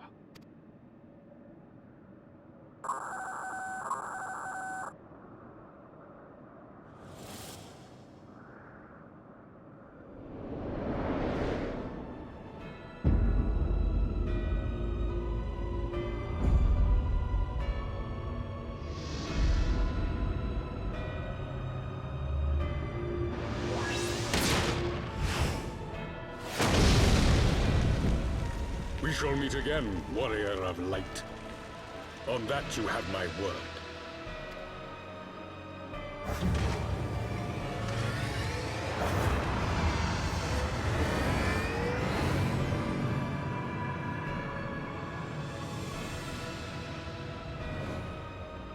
So Garlemald too has designs on Azizla.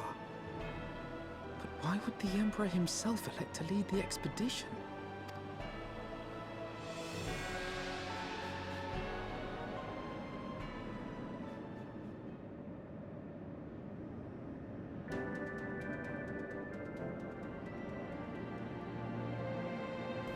Alright, let's speak to Alphino.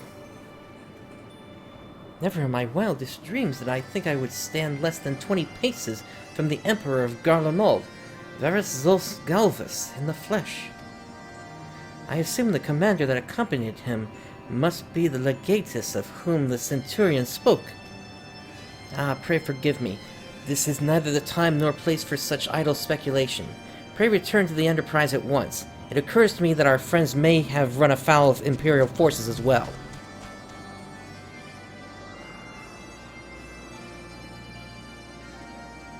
I have yet to apprise Chief Zonu of all that has occurred, but once I have, we will rejoin you at the airship.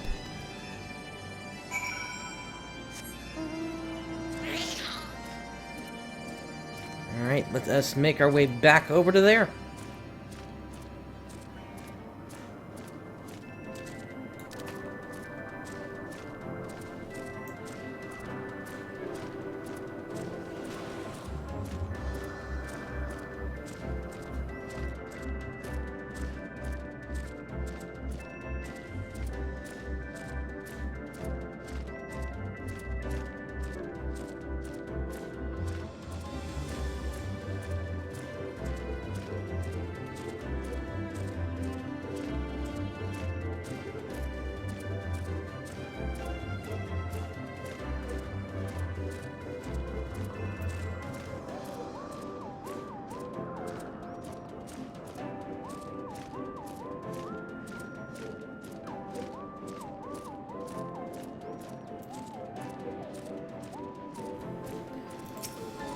Let's speak to Sid.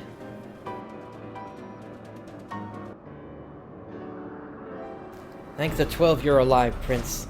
When that battleship appeared and fired on the village, we feared the game was up for you and Alphino. What in the seven hells happened out there? First the Archbishop turns up with an Ascian in tow, and now that goddamn Emperor pays us a visit? What is this, a procession of notable bastards? Who's next? The Keeper of the Seventh Bloody Gate?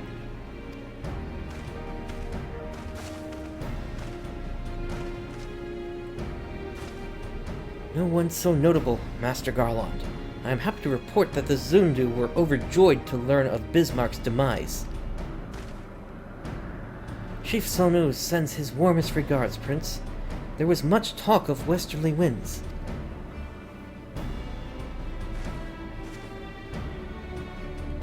Miraculously, none suffered lasting harm during the raid. It would seem the Zundu were taken entirely unawares, and wisely chose to offer no resistance. I sense they have no more to fear from the Empire, for the present at least. Had the Emperor truly been intent on their extermination, Zundu would have already been leveled. Plainly, Varus is only interested in reaching Azizla. Speaking of which, if you're all ready to continue the chase, the Enterprise is as well. Shall we?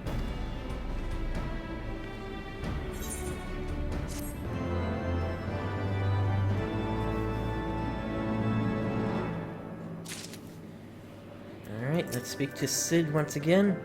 Well, what are we waiting for? I said Sid.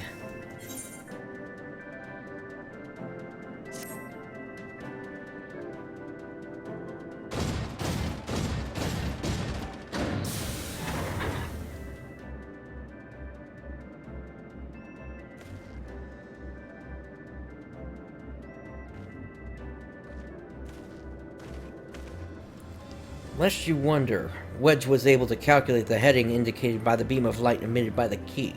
If Aziz's law lies in that direction, we'll find it. The Soleil may have laid us on, but she's no Enterprise. We'll catch them, you'll see.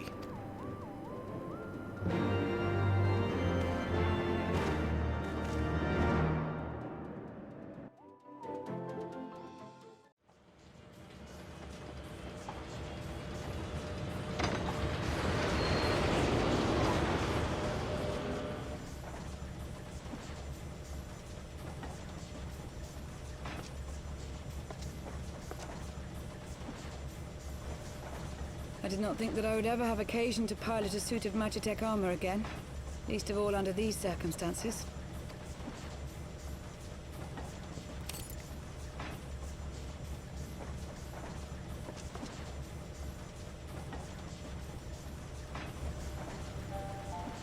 My full name is Lucia Go Junius, and I was born a citizen of Garlemald. As your third eye there would indicate.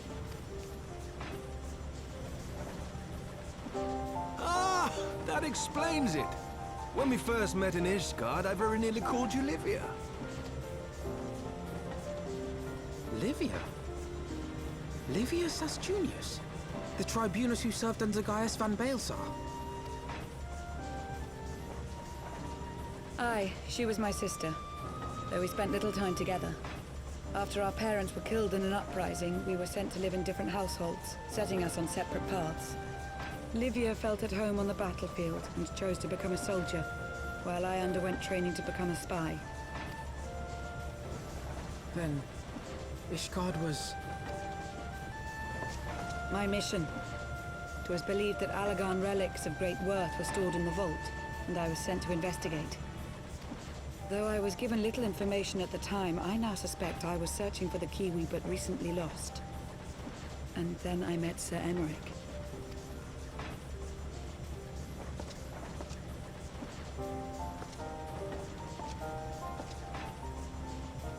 'Twas his usefulness to my mission which prompted me to approach him, but I soon found myself drawn to him for other reasons. He too was a prisoner of his past, judged for his heritage as a bastard son of the Archbishop. Yet unlike my sister and I, he did not curse his fate. He simply rose above it. In time, I came to realize that I had found a man worth following, and a new home besides. And when I subsequently confessed all to Ser Aymeric, he was good enough to accept me into his service. I do not question your loyalty to Ser Aymeric. It is your loyalty to your sister which concerns me. I have long been of the opinion that those who dwell in the past risk losing sight of their future. My sister fought for her convictions and for those she held dear. So do I. So must we all. Well, I, for one, am happy to welcome a fellow Garlean to our merry band. Especially one who can make Magitech armor sing.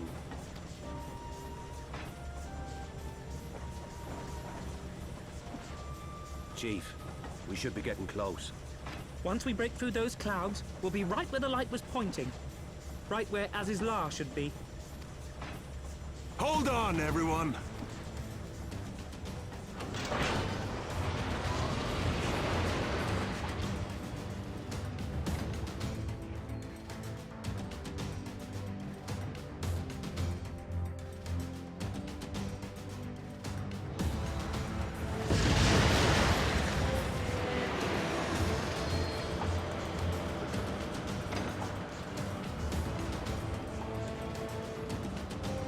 Look! I think that's it!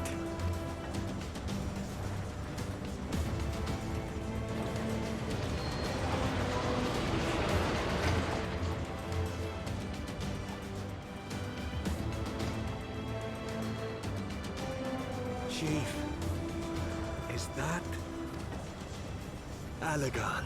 Aye. There's no mistaking their handiwork.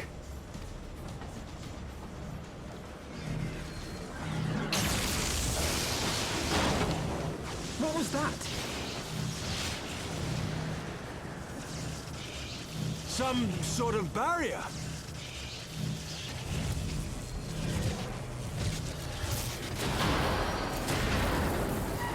She won't hold, Chief! She's breaking up! I've lost the auxiliary propeller! Sid, it's no use! We must return to Ishgard and find another way! God damn it all! Why do the Allagans always have to make everything so bloody complicated?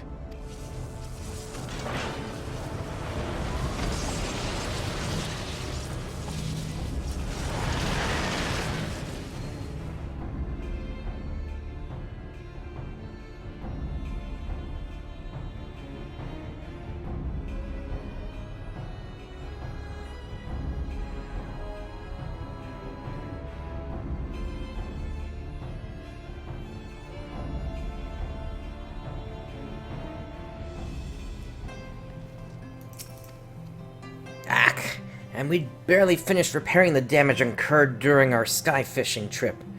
On the other hand, at any landing you can walk away from, as they say. I can only presume that the Soleil passed through the barrier unscathed. That would certainly explain why the Vanus called it a key.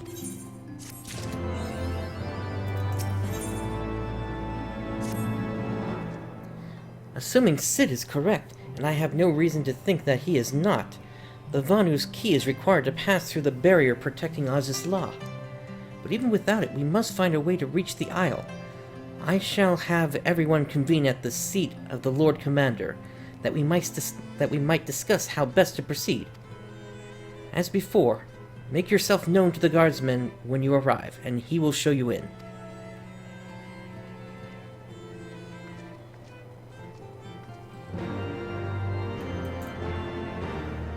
Alright, and that is a conversation we are going to have on the next episode. Thank you for joining me today. This is PrinceBrightstar signing off. I'll catch you next time.